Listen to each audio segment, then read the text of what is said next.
If we become wonderful human beings, it's one thing. If we have become an ugly manifestation of humanity, definitely it's an original sin. It's a mistake. Sin is too strong a word, maybe it's a mistake. So too many mistakes are being made in the world, no question. You claim to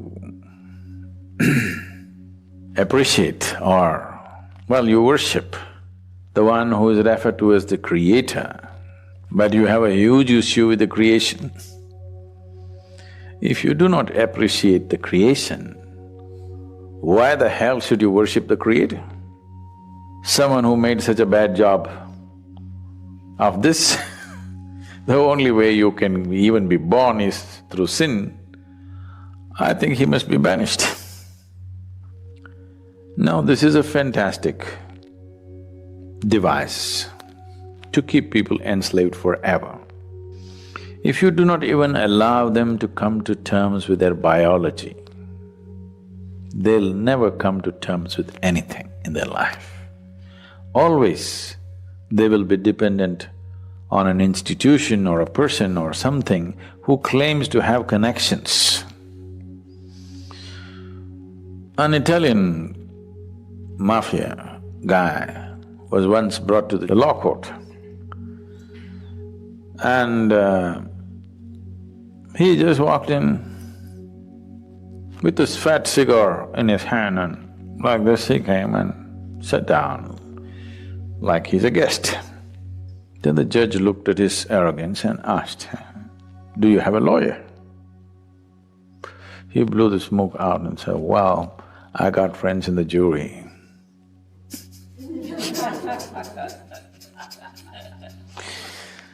So, people who are supposed to have connections elsewhere, you will always be enslaved to them because you feel guilty about your biology.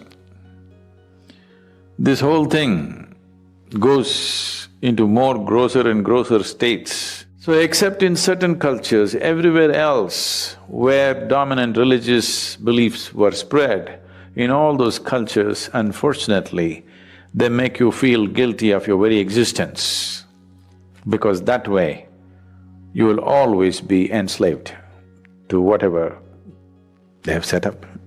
Something so fundamental as the menstrual cycles in a woman, she has to feel guilty about it and she's impure. Her existence is impure. Unfortunately, I want you and all the teachers of the world to understand, if your mother did not have menstrual cycles, you wouldn't be born, even if she met your father. Yes. So the life-making material, unused, is what it is. And if that is impure, your very birth is impure, that's what they're anyway trying to tell you, that your birth is impure. And to cover this, there's a whole lot of other stories which I don't want to enter. Once you are not in terms with your own physical existence, you're essentially will never ever be in terms with any other dimension of your life. This itself will cover you forever. This is a fantastic trick to keep you enslaved forever. No wonder institutions have lasted. Though they've lost their relevance, they stay simply because your existence, your very existence, you're guilty of. If you're guilty of your very existence, that means one or that which is the source of creation should be even more guilty. You are eternally guilty and that which has created all this must be even more carrying the burden of guilt. Guilt and fear have been a phenomenal tools to control populations, which has been successfully done for a long time. It's time this is broken.